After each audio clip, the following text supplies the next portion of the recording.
Thank you, Mr. Speaker. I will be brief in my remarks on this resolution.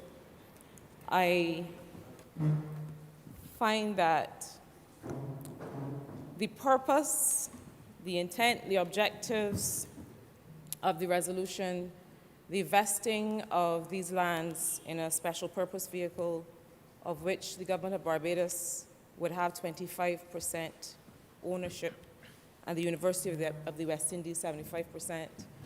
I find the objectives noble.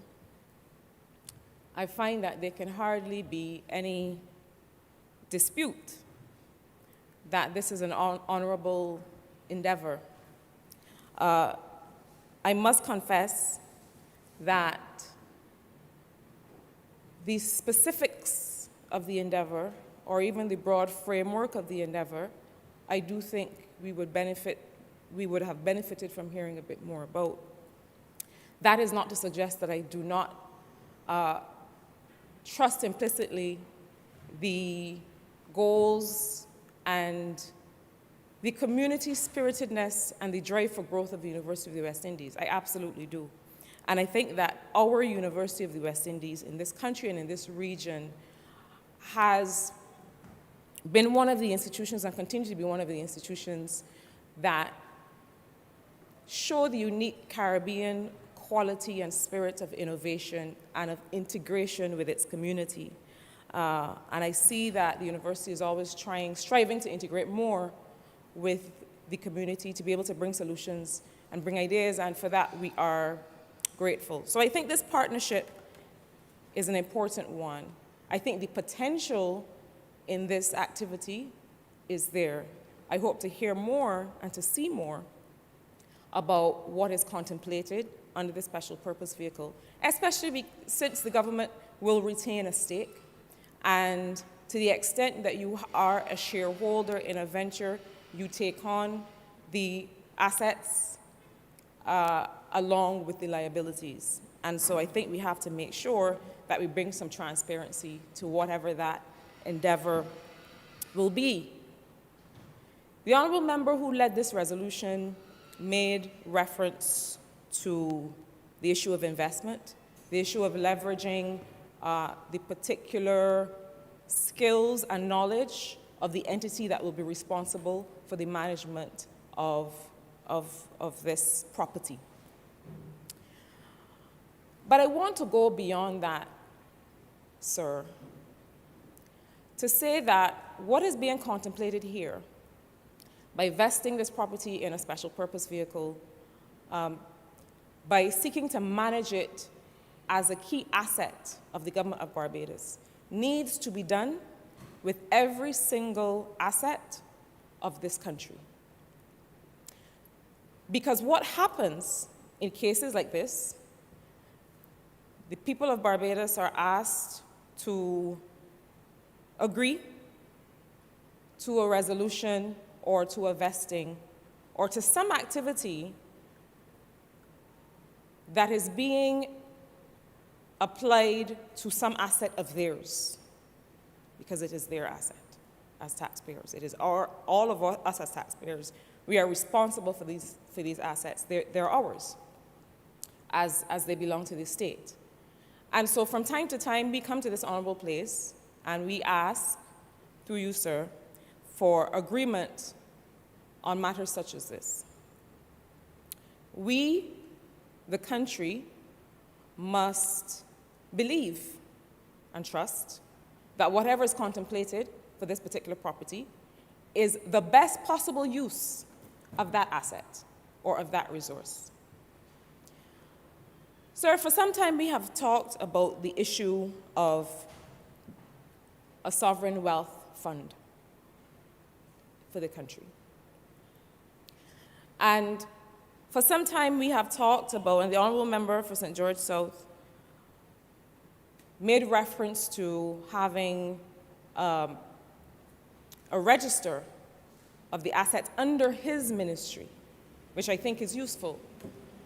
But what the country needs to be able to do is to be able to see very clearly and to show very clearly to the citizens What are the country's assets? In our public financial management system, we tend to have, across the world, not just in Barbados, a cash-based system. The only things that we are concerned with are liquidity, revenue and expenditure. We are watching what we're spending and what we're making. We have no idea, I dare say, what our assets are. What are the real estate assets that we have? What is our stake in utilities and any utility companies, such as the Barbados Water Authority? What is that valued at? What are our transportation assets? The transportation systems, the transportation infrastructure, the fleets of vehicles. What are they worth? What are they worth not just in terms of the dollar value, but why is asset management important? What are they worth in terms of their potential to generate revenue for the country? What are they worth in terms of their potential to generate other kinds of value for the citizens of the country? I do not want to be cross about it, sir, but I do not think that in 2022 we should be coming to this place, pulling out of a bag a piece of property and asking the people of Barbados, let us vest this in a particular entity. Not that there's anything wrong with what we are asking that to be done here today, but we need to do the work of being able to picture and make visible all of our assets. And I'll tell you why.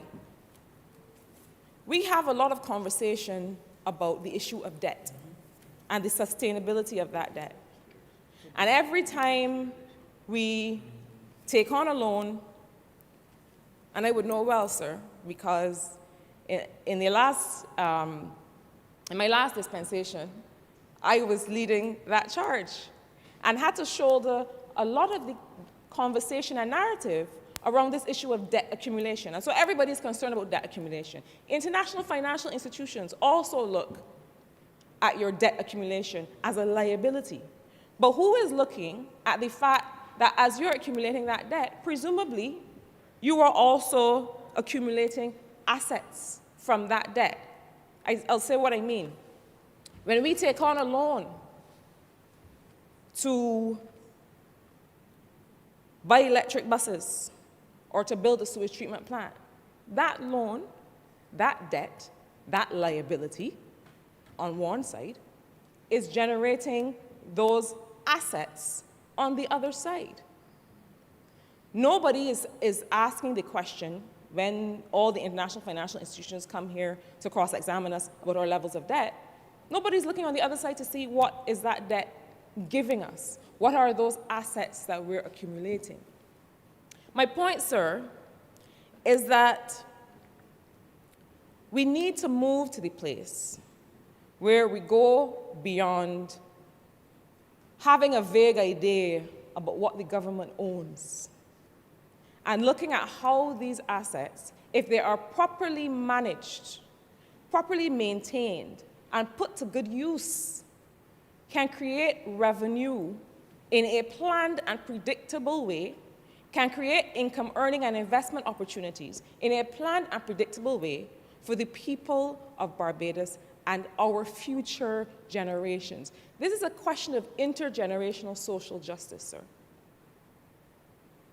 Because we hear all the time, my children are going to have to pay back that debt. Yes, but if we do our job right, your children will have to pay back that debt. My children will have to pay back that debt. But they should also benefit from the assets, the goods, the public goods that that debt has created. It is a question of intergenerational, social, and economic justice.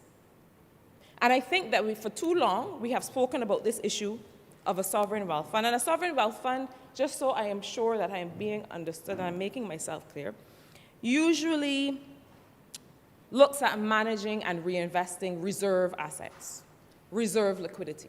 So when people talk about having a sovereign wealth fund, most of the time what they mean is that they're looking at taking government's foreign reserves, government's liquidity, and reinvesting it to earn money. And we should absolutely be doing that.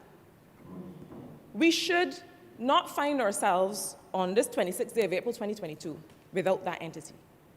And I really, sincerely trust and hope that if it's not yet established, that it is coming to these good people of the Cabinet of Barbados very soon. I'm sure it'll find its way here for us to discuss, Mr. Speaker, sir. But apart from a sovereign wealth fund that tends to look mostly at liquidity, what we also need within that or attached to that is a public wealth fund. And we've seen in places like Singapore and other countries, and New Zealand and others, that being able to bring together all of your assets and have them managed just as we would manage any other kinds of equity or other investments, have them managed, quite frankly, sir, by people who know what they are doing. We have found that this is a way to be able to make sure you're in a better position to recover from economic shocks. You have something, sir, backing your liabilities. You bring these assets on your balance sheet, and you say to the international community, this is the true picture of what Barbados owns. This is the true income earning potential of this country. You can take some of those assets and have the finances generated therefrom, fund a particular social good, fund a particular part of your education reform, fund a particular part of your social protection reform. We are under managing our assets. We have only a vague idea of what it is worth, and worse than that, not only do we not have a good idea of the revenue earning potential, so forecasting what you can earn and what citizens can benefit from, we also don't have the best idea of what the actual value is today. Because a lot of these valuations are based on these historical notions of what these things were used for. Well, it was used as a public good, so we're not gonna assign any particular value to it. We are undervaluing ourselves, and we are missing so much potential and capacity to make the things that we own work for us. In many cases, when you have a true picture of the assets that you own, you may make a different borrowing decision. That picture of your assets will actually affect your interest rate, because when you go to the market with a stronger balance sheet, you get a better interest rate, you have better negotiating power in the market. But I want to say something else quickly before I take my seat, sir. And it is that this issue of creating a clear valuation, a clear inventory of what we have that is of value, doesn't just apply to real estate and transport board fleet or other physical assets. I'm involved in some work now, sir, that looks at valuing, and I know the former Minister of Maritime Affairs, the member for St. Michael South, was also very keen on this when he led that ministry. Valuing natural capital assets. What is the value of the coral reef? What is the value of the ocean? What is the value of the mangroves? These are real conversations that people are having today because they paint the picture of how we will be able to adapt to climate change.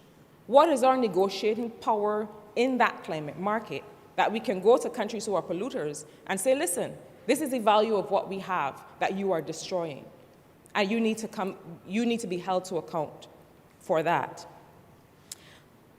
Beyond that, I think it is also a matter of public trust. I think that one of the attributes of public wealth and asset funds is that they promote transparency. People know what we have. People know how we propose to use it to generate wealth and income and prosperity and value in their names and how they can be a part of that. But they also build, in so doing, the public trust. so that those responsible must come to the public to report on the maintenance of those assets and the performance of those assets. If we had such a system in place, sir, the member for St. James Central made reference in his intervention to the Public Accounts Committee. If we had that kind of system and principle and ideology and approach to asset management in place, sir, I dare say we would not have spent so many hours laboring over this case of this disappearing transport board bus from the last administration. Because we would have had a system where people responsible for the maintenance and the management of those fleets, of that fleet, were systematically called to account before any Auditor General's report came out to tell us and show us what revenue and what value was being generated from those fleets in the name of the people of Barbados. But public trust, sir, also matters when it comes to the need to combat this culture of misinformation, deliberate misinformation that sometimes takes hold. And we saw it, regrettably, during the management of the COVID pandemic. It was, and I know the former Minister of Health, the former member for the city of Bridgetown, one of the most hurtful things to have occurred in the public narrative of this country. The notion that people sworn, and having lived all their lives, sworn to protect the health and to secure the survival of their fellow Barbadians. The notion that they would put their fellow Barbadians at risk in the COVID response was a very hurtful piece of misinformation. And I would say that was allowed to take hold, but I don't think it was allowed to take hold. I think that rightfully the people who started that misinformation became embarrassed, and that it did not perhaps spread as far as it might have. But I believe that such things can fester in a context or in a culture where people begin to lose public trust. And that's why I feel gratified and I congratulate the Honorable Prime Minister and this cabinet and the former cabinet for the spirit, not always coming with a perfect set of answers, but for the spirit of transparency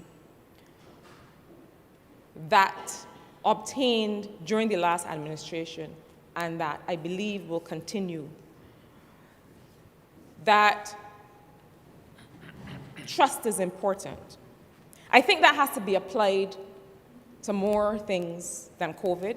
I think it has to be applied through more media than press conferences. I think that having a clear register of public assets that go on balance sheet to the extent that that is feasible, or that go into SPVs to the extent that that may be desirable, I think that that is another way to garner that public trust.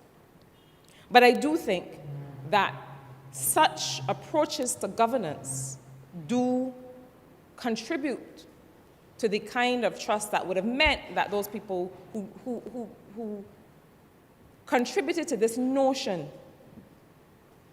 that healthcare providers and healthcare administrators in this country would seek to do harm to people that were recovering from COVID, that those kinds of ideas would not take hold. And I will take this opportunity, sir, to again, I know that there are further congratulations planned and further honors planned and so on, but I think that sometimes it is just in words and saying to people, thank you, that you show your appreciation. I believe that, you know, there's this song I like by Jamil. I'm always quoting lyrics when I stand up in this place, sir, but you'll forgive me. It's called Strongest Soldier. And he says, the strongest soldier gets the hardest fight. And when I think of the former Minister of Health, that's the song that comes to mind.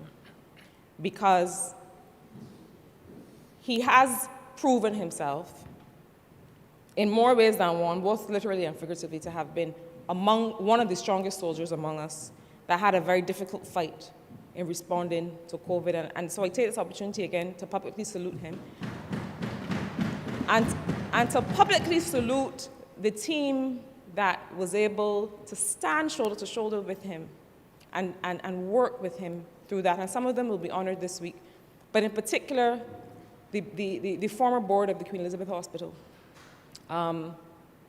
that I believe could never have imagined that they would have to not just deal with the business of the hospital, but also standing up all of the isolation and quarantine facilities at that time. I dare say they were called upon to do more than we would normally think or believe that a board would have to do. And at the same time, being able to begin the process of transformation of the Queen Elizabeth Hospital by standing up the 24-hour clinics, as well as a new accident emergency department.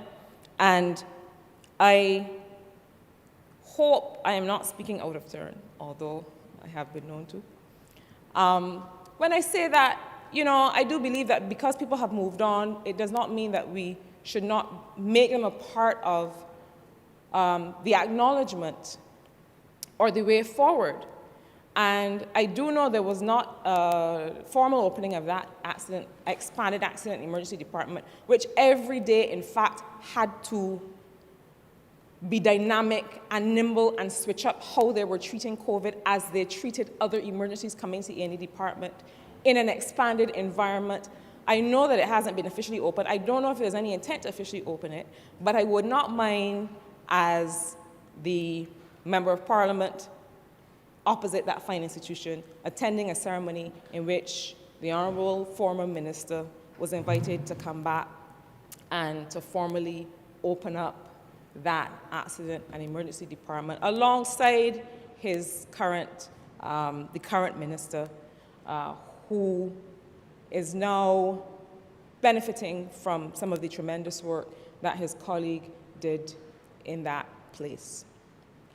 I think that these kinds of gestures, beyond standing on ceremony and standing on the official ways that these things tend to be done, these kinds of gestures go a long way to really put your money where your mouth is and show, not just say, but show that you appreciate a person's contribution. And this is not at all to take anything away from the current Minister of Health and the extent to which he has hit the ground running, and I understand is making quite the impression already in a very short space of time. But I do believe that legacy matters, and the legacy of that place is one that I think matters very much to Barbadians. So, sir, I have sought to use this opportunity to speak, not in academic terms, I hope, but to speak to something that I think is missing in our arsenal of public financial management. We need to be able to make visible the assets that we have. We need to be able to use them, govern them, manage them, to make money for regular Barbadians, to bring value to their lives. And the longer we sleep on that is the longer we go without getting the full benefit of those things which our ancestors helped to create. And so I support this resolution insofar as I expect to see further information on exactly what the nature of this investment will look like and what it will bring to the people of Barbados. I have full confidence in the university to be able to agree with stakeholders, agree with the Ministry of Education and the government of Barbados on what that should look like, how it should be managed.